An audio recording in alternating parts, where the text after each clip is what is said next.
পৃথিবীর গোপন এক জায়গা যেখানে লুকিয়ে এতিম বাচ্চাদেরকে তুলে এনে তৈরি করা হয় পৃথিবীর ভয়ঙ্কর সব নিনজা যোদ্ধাতে। আর ঠিক তেমনি এই ছোট্ট ছেলেটিকে একটা এতিমখানা থেকে তুলে এনে দুনিয়ার খতরনাক সব প্রশিক্ষণ দিয়ে তৈরি করা হয় ভয়ঙ্কর এক নিনজায়, যার বিপরীতে হাজার হাজার যোদ্ধা কিছুই নয়। কিন্তু এত সব ক্ষমতা থাকার পরেও ছেলেটির ভালোবাসার মানুষকে জিম্মি করে তার উপর করা হয় নানা পাশবিক সব অত্যাচার। তাহলে এই ছেলেটির সাথে কি ঘটেছিল? সে কি তার ভালোবাসার মানুষকে নিয়ে বেঁচে ফিরতে পেরেছিল, নাকি চিরতরে সেখানেই শেষ হয়ে গিয়েছিল? সেটাই দেখতে চলেছি আজকের পুরো গল্পে। তো বন্ধুরা, আর বেশি স্পয়লার না দিয়ে চলো সরাসরি গল্পে ঢুকে পড়া যাক। তো গল্পের কাহিনী শুরু হয় একটা ট্যাটু শপ থেকে, যেখানে একজন বুড়ো লোক একজন গ্যাংস্টারের পিঠে একটা ট্যাটু বানিয়ে দিচ্ছিল। তখনই ওই গ্যাংস্টারের একজন চেলা তার কাছে একটা চিঠি নিয়ে আসে। সে ওই চিঠিটা খুললে দেখতে পায় সেখানে কোনো কাগজ ছিল না, বরং সেখান থেকে কালো রঙের বালু বেরোচ্ছিল। এর মানে কি ছিল তা ওই গুন্ডাদের জানা ছিল না। কিন্তু এটা দেখার পর ওই বুড়ো লোকটা অবাক হয়ে যায়। সে তাদেরকে বলে কালো বালু মানে দুনিয়ার সব থেকে মারাত্মক নিনজা আসতে চলেছে। অনেক বছর আগে সে এই যোদ্ধার মুখোমুখি হয়েছিল, আর সে খুব ভালো করেই জানে এই যোদ্ধা কতটা ভয়ঙ্কর। তারপর সে তাদেরকে তার বুকের মধ্যে থাকা অনেক বছর পুরনো একটা আঘাতের চিহ্ন দেখায়। আসলে এই বুড়ো লোকটার হৃৎপিণ্ড ডান দিকে ছিল, আর এই কারণে সে ওই নিনজার আক্রমণের হাত থেকে বেঁচে গিয়েছিল। এসব কথা শুনে ওই গুন্ডার দল তার উপরে হাসতে শুরু করে। কিন্তু তখনই একজন গুন্ডার বডি থেকে তার মাথাটা আলাদা হয়ে যায়। এটা দেখতে পেয়ে ওখানকার সবাই ভয় পেয়ে যায়। তখনই উপর থেকে একটা তার নিচে চলে আসে আর একজন গুন্ডাকে উপরে টেনে নেয়। কিন্তু সে যখন নিচে ফিরে আসে তখন তার বডি একদমই ছিন্ন বিচ্ছিন্ন হয়ে যায়। এই নিনজা সব সময় অন্ধকার থেকে আক্রমণ করত, আর মুহূর্তের মধ্যে সে ওখানে রক্তের নদী বইয়ে দেয়। এসব দেখতে পেয়ে ওই গ্যাংস্টার খুবই ঘাবড়ে যায়। সে চিৎকার করে তাকে বলে, আমাকে মেরো না, তারা তোমাকে যা দিয়েছে আমি তোমাকে তার ডাবল দিব। এমনকি আমি ত্রিপলও দিতে রাজি আছি। চাইলে তুমি আমার সবকিছুই নিয়ে নাও, কিন্তু দয়া করে আমাকে ছেড়ে দাও। কিন্তু তখনই তার মুখ সারা জীবনের জন্য বন্ধ হয়ে যায়। তারপর সবাই মারা যাওয়ার পর ওই নিনজা অন্ধকার থেকে বাইরে বের হয়। এরপর আমরা জাপানের ওজোনো গোষ্ঠীর কাহিনী জানতে পারি। এটা ছিল ওই মারাত্মক নিনজা গোষ্ঠী যাদের সর্দারের নাম ছিল লর্ড ওজোনো।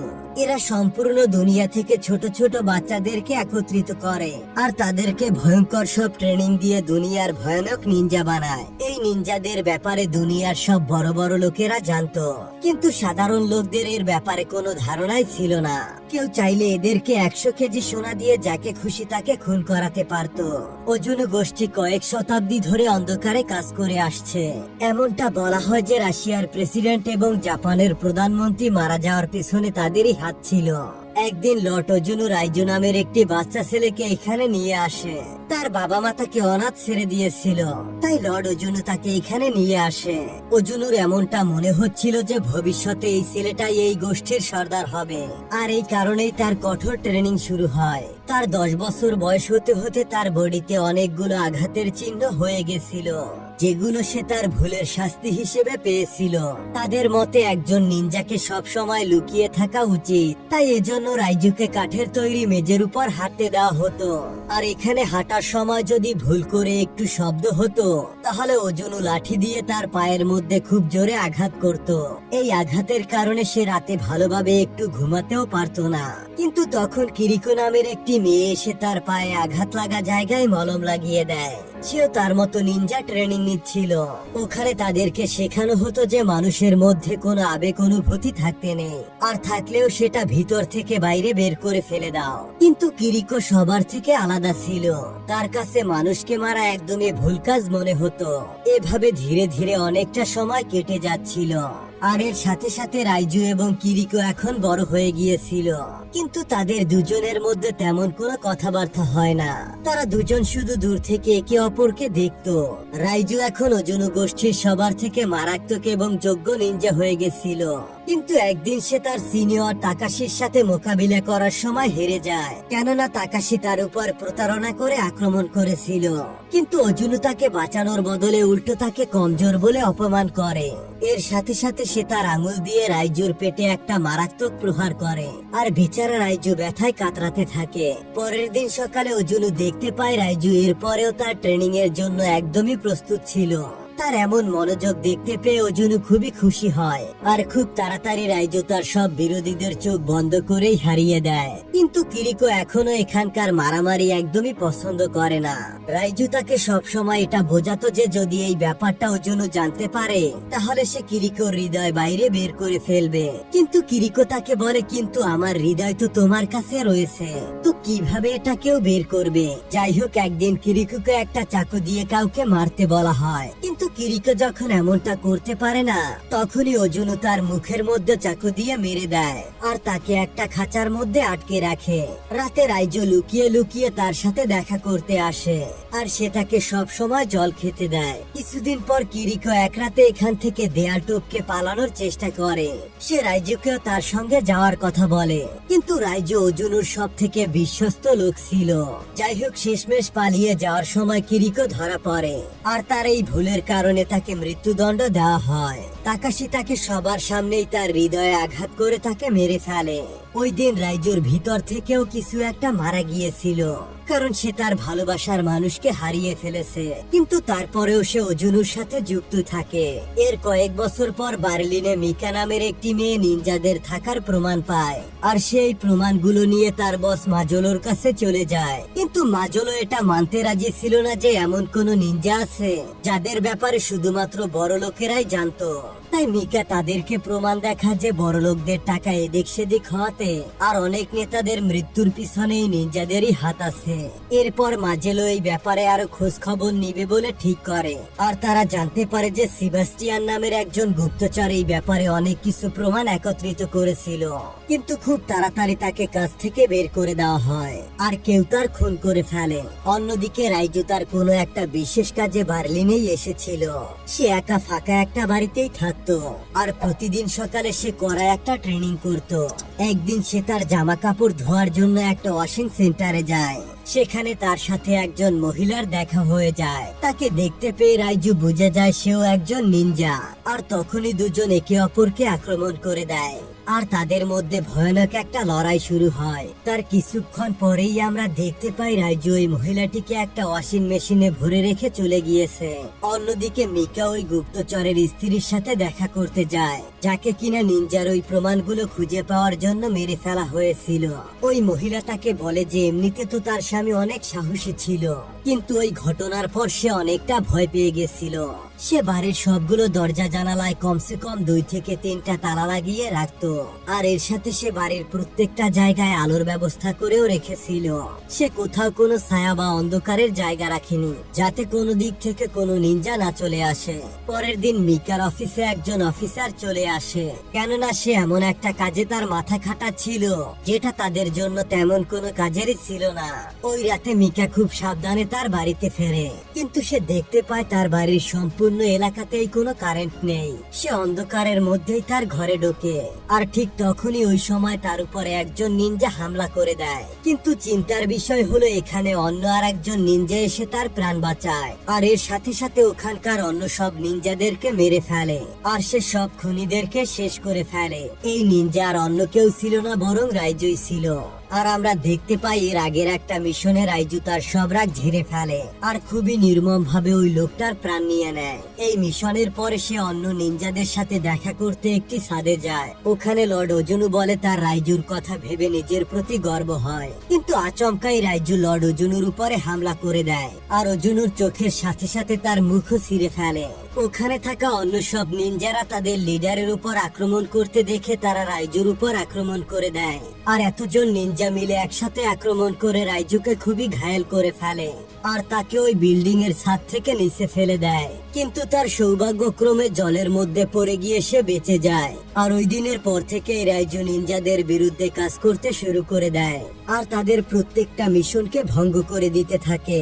সে মিকার প্রাণ এজন্যই বাঁচিয়েছিল। এরপর তারা দুজনে একটা হোটেলে গিয়ে পৌঁছায় আর নিজেদের জামা কাপড় বদলে নেয়, কেননা নিনজারা তাদের এক ধরনের বিশেষ ঘ্রাণ শক্তির দ্বারা মানুষকে খুঁজে বের করে। তারপর মিকা মেজলোকে জানায় যে সে রাইজুর সাথেই রয়েছে, কিন্তু মেজলোকে তো রাইজুকে ধরার জন্য অর্ডার করা হয়েছিল।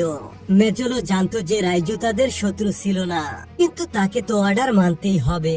এজন্য মেজলো যখন মিকা এবং রাইজুর সাথে দেখা করতে যায়, তখন পুলিশেরা তাকে বন্দি বানিয়ে নেয় আর এরপর তাকে একটা নির্জন জেলে অনেকগুলো মোটা বেল্ট দিয়ে বেঁধে রাখা হয়। মিকা যখন জানতে পারে যে এসবের পিছনে মেজলোরও হাত আছে, তখন সে তার সঙ্গে কথা বলতে যায়, কিন্তু মেজলো তাকে ছেড়ে দেওয়ার জন্য কোনোভাবেই রাজি হয় না, কেননা তার হিসেবে রাইজু জেলের ভিতরে নিনজাদের হাত থেকে সুরক্ষিত থাকবে। রাতে মিকা রাইজুকে জল খাওয়াতে যায়, তখন রাইজু মিকাকে বলে যে নিনজারা যে কোনো সময় এখানে চলে আসতে পারে।